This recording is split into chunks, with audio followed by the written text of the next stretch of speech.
다음은 60대 후반의 남성분이신데요. 예, 이분은 처음에 오신 게 뭐냐면 밤에 다리가 아프다고 오신 분이세요. 예, 잠이 들 때나 다리가 아프답니다.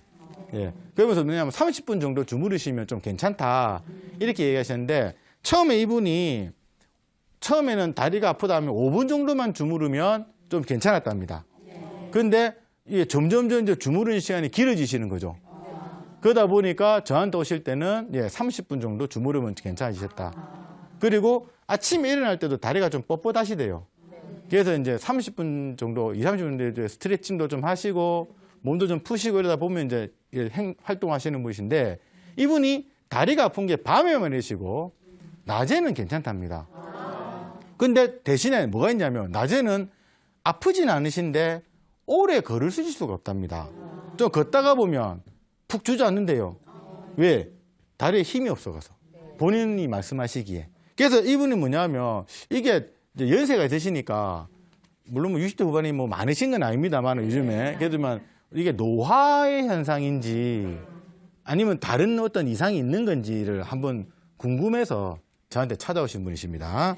예. 근데 이분 보통 우리가 연세 드신 분들이 뭔가 아프게 되면 낮보다는 밤에 많이 아프세요. 예. 근데 중요한 건 이걸 이제 노화라고만 무조건 판단하시는데 그거가 아닐 수도 있거든요. 예. 이분 같은 경우에 이제 하지불안 증후군이라고 이야기를 하면 되겠는데요. 예. 주로 이제 하지불안 증후군이라는 게 무슨 말이냐면 주로 잠들기 전에 다리에 불편한 감각 증상이 이제 심하게 나타나서 예. 다리를 이제 자다가 이제 움직이게 되는 거죠. 그러면 이제 잠이 깨죠. 그래서 수면에 장애를 일으키는 질환이 돼 있고 불면증이랑 같이 와요. 그럼 뭐를 물어봐야 되겠습니까 이분한테? 그렇죠. 불면증이 있냐? 물어봐야 되겠죠. 예, 물어보니까 불면증 한 10년 정도. 왜 갖고 계시냐 이러니까 그때쯤에 이제 하시던 사업이 좀 안 되셔가지고 이제 그런 거 하게 되면 사업이 실패되시면 이제 그 다른 문제도 있습니다만은 사람과의 문제 이런 것들이 이제 안 좋아지게 되죠. 그러니까 이제 그런 것 때문에 막 화도 나고 뭐 억울하기도 하고 이러니까 잠을 못 주무셨던 거예요. 그 얘기를 왜 안 하셨어요? 그러니까 이제 자기는 이제 당연하다고 생각을 하니까 10년 동안 그렇게 이제 그 얘기를 안 하셨다는데 그러면 이제 이 증상에 딱 맞는 거죠. 그래서 이제 맥진을 하려고 이제 하기 전에 얼굴을 보니까 얼굴이 약간 좀 하얗고 창백한 얼굴이셨는데 이분이 이 진단을 하다 보니까 자꾸 얼굴을 긁으세요.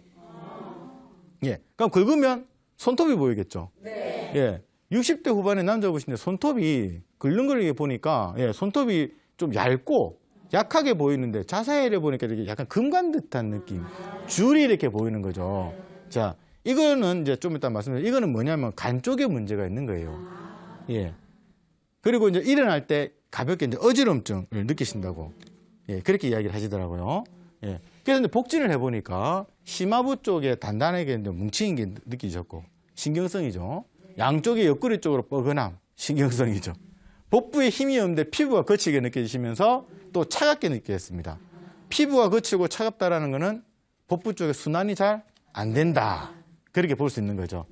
그리고 이제 맥을 짚어보니까 전체적으로 맥이 좀 약하게 나타나셨고요. 그리고 왼쪽에 간의 맥이 있거든요. 이게 거의 잡히지 않은 거죠.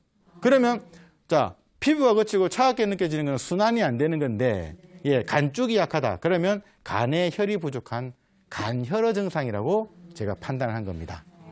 자, 한의학에서 간에 대한 이야기를 잠깐 하면 간장혈이라 해가지고 간은 혈과 이제 밀접한 혈이라는 거는 혈액이라고 생각하셔도 좋고 아니면 뭐 영양분을 가지고 있는 물질 이렇게 생각하셔도 좋습니다. 이게 그런 거에 밀접한 관계가 있는데 이 간혈허의 증상이 어떤 게 있냐면 가슴이 답답하고 잠을 잘 이루지 못하고 그리고 이제 시력이 나빠지면서 현기증이 생기고 그리고 근육이 영양을 받지 못하는 상태가 된다. 왜?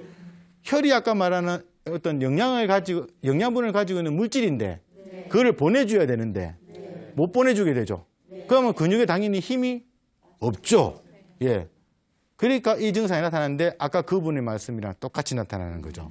예. 그래서 이분한테 이렇게 생기죠. 일반적인 노화의 개념이 아니고 예전에 스트레스로 인해 가지고 이제 불면이 생겼는데 그게 이제 간의 기능을 약하게 만드는 거죠. 잠을 못 자니까. 그렇게 되면서 이제 이 간이 원래는 혈을 다스리면서 근육을 주관하는 장부가 되는데 그게 이제 다리에 영양 부족을 보여서 이런 증상이 나타난다. 이렇게 보는 거죠. 그러면 왜 하필 다리인가?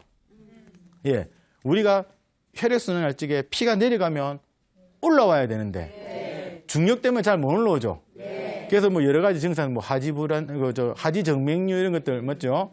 이분이 이제 그게 나타나는 겁니다. 그래서 이분의 치료는 혈을 보호해주고 간의 기능을 올려주는 혈어니까 이렇게 하면서 이제 다리 쪽으로 이제 힘이 안 들어가니까 다리 쪽으로 힘을 이제 좀 올려줄 수 있는 그런 이제 치료를 겸해서 가야 되겠지요. 예. 그렇게 하다 보니까 이제 처음에 이제 저한테 말씀하시면 걷기가 좀 편하시다. 힘이 생기니까. 그러면서 이제 저녁에 통증이 많이 줄었다고 말씀을 하셨고요. 그리고 이제 잠을 조금씩 이제 주무신대요. 예. 그러면서 이제 그러다 보니까 몸이 더 좋아지지 않습니까? 그래서 이제 저한테 치료를 계속 받으시면서 완전히 다 이제 다리는 안 아파진 케이스가 돼버렸는데 가끔 요즘도 좀 다리 힘없다 싶으시면 오셔서 치료도 받고 가시는 분인데 이렇게 밤에 이제 다리가 아프다고 오시는 분을 이제 정확하게 이제 하지불안 증후군에 대한 증상을 이제 제가 찾아서 원인을 잘 따진 거죠. 그렇게 해서 이제 치료를 해드린 사례라고 볼 수 있습니다. 예.